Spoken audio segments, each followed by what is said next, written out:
Hey everybody, how's it going? Erik Berger here with another video. Sorry for the wait. I've been working on updating my setup a little bit.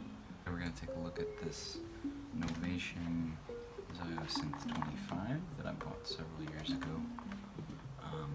Quite a few years ago now. I think it was maybe my first or second year of college. And it's been working for me ever since. It's a digital analog modeling synth. Taking a look at it, it's a little intimidating with all the buttons and sub-menus, but this video is for anybody wanting to take a crack at it for the first time, anybody interested in synthesis in general, anyone interested in this keyboard in particular.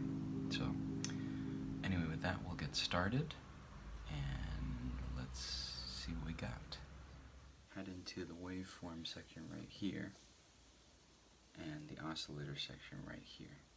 First we're going to pick an oscillator. My oscillator 1 is the sawtooth. Right here you have the oscillator volume for that particular oscillator, and right now we're set at 127, which is the max. For oscillator number 2, oscillator level is at 0 because I wanted this to be a simple from scratch kind of program on here. But what we need is to take that, make sure it's on sawtooth here, not sine. Sawtooth, oscillator 2. So now when we play, should sound like nothing's there. Turn up the level, and it gets louder because you're doubling the signal. However, what we want is an octave down, which to do that, we're going to need to go into semitones right here, hit this button up top, which leads to the black menu strip here, which we want the second of the two. Right now I got semitones set to +0. Oscillator 2, we want 1 octave down, which is 12 semitones. Now you hear that again, and you've got quite a different sort of sound coming through. Let's play that through the speakers real quick.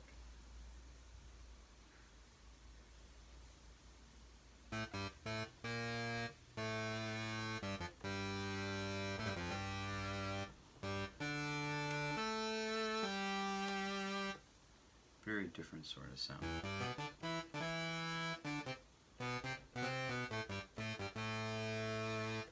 A lot more palatable, I would say. So what we're going to do next, we got that. We want to give it a little bit of variation from the other sound, from the first oscillator. So I'm going to go back up in this sub-menu right here and take detune from +0 to +3. Oh, hello. I'm recording a video. Now that we've detuned it a little bit, you'll notice that there's a little bit of phasing going on where the waves are sort of overlapping and crossing each other at their peaks and valleys. Yeah, listen to that.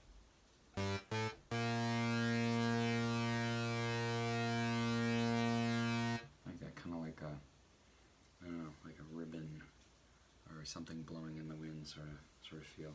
But what we're going to do next is start messing with the filter and the resonance right here. This is the second step.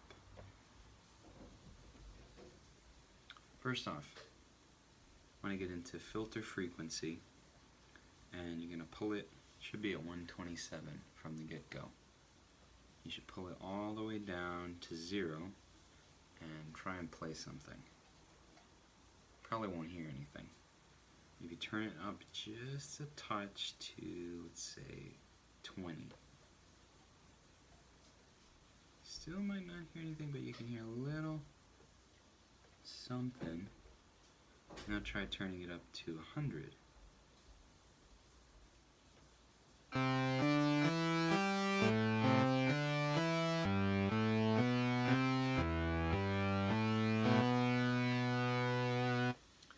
this sort of vintage, kind of warmer sort of sound. A little bit less spicy, a little bit less treble going on in there.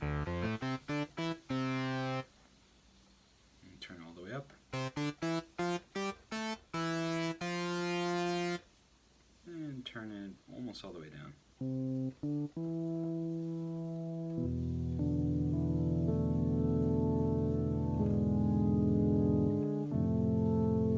Sounds a little bit like a church organ or something.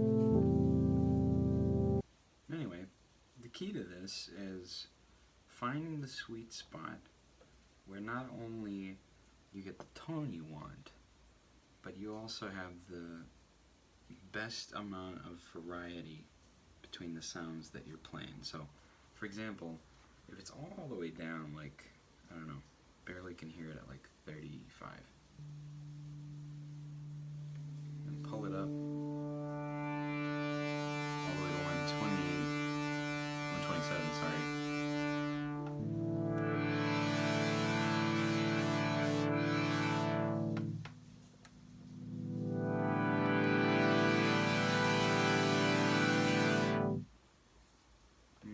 With it, you can perform with it. A lot of musicians do. A lot of producers do as well. That's sort of that like big build up before the drop in a lot of dance tracks, where you have like right before the chorus in a pop song. Sometimes they'll have like a beat going, and then boom, bring it right in. But for when you're designing a sound, just like that sounds a little bit raw, bringing it down a little bit to like 35, you can barely hear it, a little bit above that, that could be useful. But what I like to do is bring it just high enough so that you can almost start to hear the details of the higher part of the sound.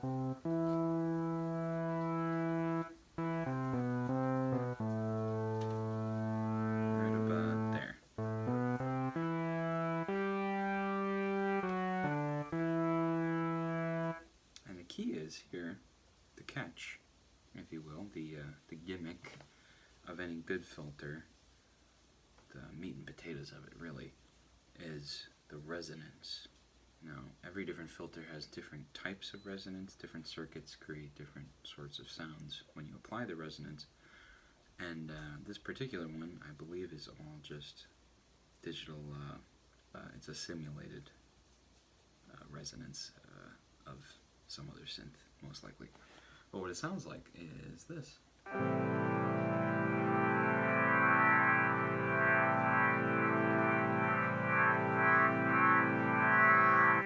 You'll notice if you listen carefully, there's harmonic notes that are being played above the regular note when you do that. So, that, for example, this is you got C sharp.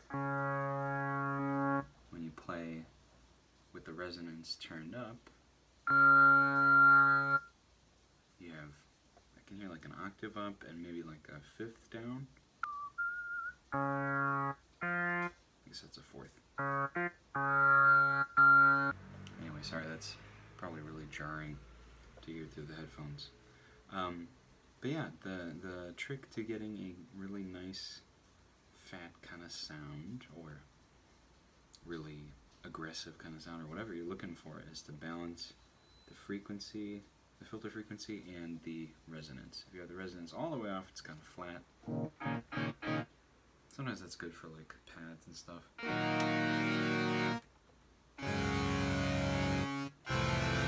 Oof. But for our example right here, I'm going to turn the resonance maybe about here, and the filter frequency maybe about here, I'm thinking. And it's good to mess around with it a little bit until you find something you like. So I'm going to try that for a second, maybe something like this. Ooh, not good. Sometimes I like to have the frequency down a lot and the resonance up. And then fade up the frequency filter. Which is basically what a wah pedal does. And you you guitarists out there who may recognize that sound.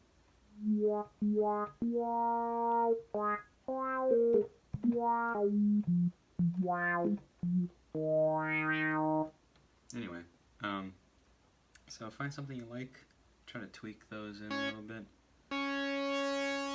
dial in the sound you want. I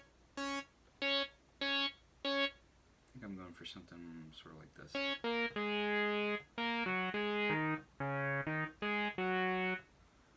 And there we go, that's our initial sound.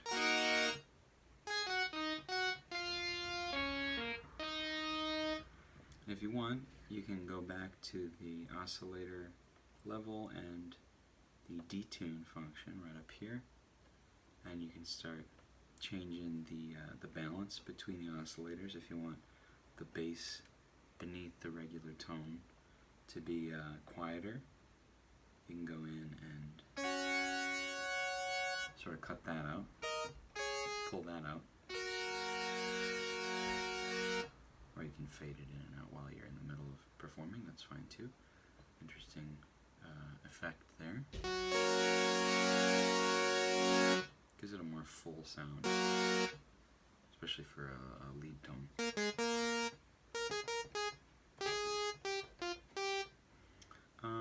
Or you can go in and change the detune. I wouldn't go too crazy with it personally. It starts to get very painful to listen to.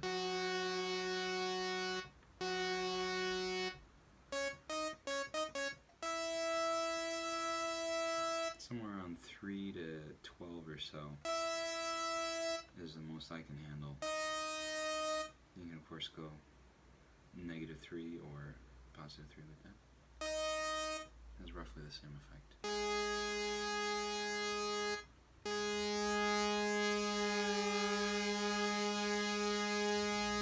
Some lo-fi does take advantage of the detune function quite a bit, and you might have something like a bass sounding like this, for example. Maybe more like this.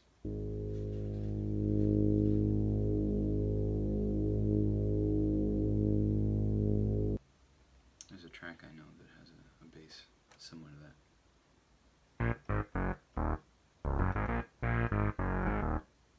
Maybe some old house, a little bit of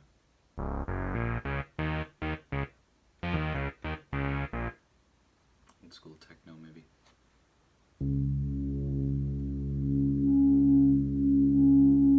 One thing about the resonance is it behaves completely differently depending on where you have the filter frequency at. If you have it all the way up, just sort of like a crispy sort of sound, but have the frequency down pretty far,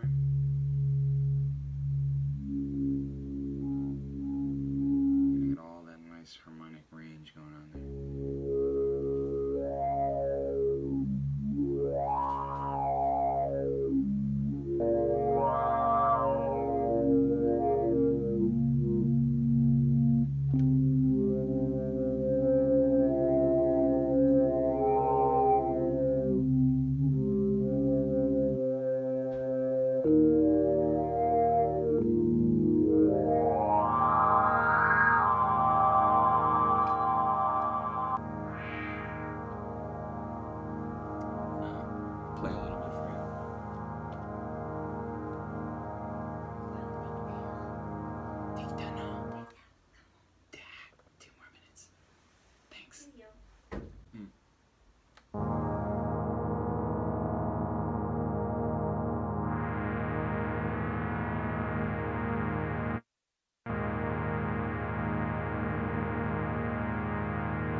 what I was just doing there. I brought the first oscillator in and out a little bit, and went ahead and took the volume all the way down on that upper octave for a little bit. Then I brought it back in towards the end. What I was doing with the frequency was having that real low, maybe, well, I guess midway. A little higher than midway. And then just lean on the resonance knob, going almost all the way up and to about 12 o'clock.